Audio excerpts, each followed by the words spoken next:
I don't really remember a point in time when I thought, I love volunteering. It was just a way of life for me.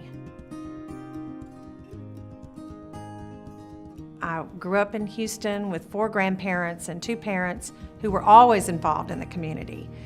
And they were always looking for ways to give back. I didn't know that there was anything different. I remember when I was a little girl, my grandfather told me a story about when he was a little boy. He was one of 5 kids, and he was raised in a small East Texas town, and they lived on a railroad track. And he said that often strangers would come and knock on the back door for a meal.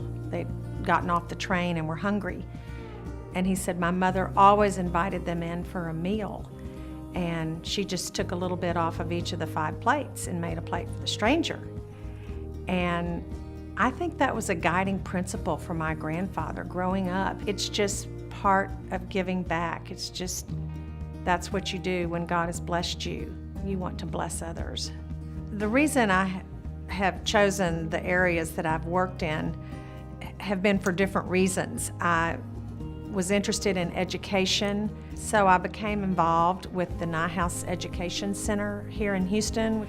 I'm now on the board of the Yellowstone Academy, which is a private Christian school in the 3rd Ward. Houston Methodist has been a big part of our family. I can remember as a little girl on Sunday afternoons, my parents would take my brothers and I out to the hospital, and they would go visit patients, and we would sit in the waiting room. So I remember that waiting room on Burtner Avenue very well.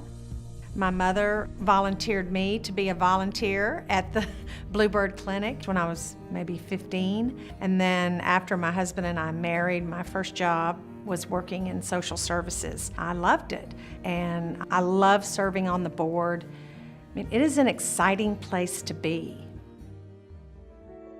I was just raised to give back. My grandparents and parents just instilled Christian values into me and into my brothers.